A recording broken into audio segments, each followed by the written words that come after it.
What's up guys, dito tayo ngayon sa Pilang Palengke and kasama po natin ngayon si Kuya Francisco Reyes. Ayan, si Kuya Francisco Reyes po is dati pong kabilang sa aming mga tricycle driver. Na biyahe din po siya, nagtatrabaho, nag-welding, marami po siyang pinasok na trabaho, pero na-stroke po siya at nagkasakit po siya at simula po nun na-stop na po siya ng pagtatrabaho. Ayan, and ngayon po nagpapasalamat po kami sa mga tumutulong po kay Kuya Francisco Reyes.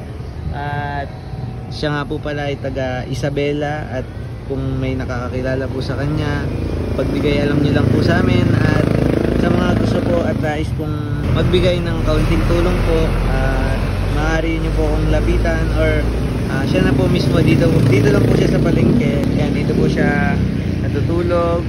Andyan po yung mga damit niya, at dun po nakakatulog din po siya dun sa tindahan na yun. Pinatulog po siya. Po, salamat po sa inyo. Pagpalain po kayo ng Diyos. God bless us all.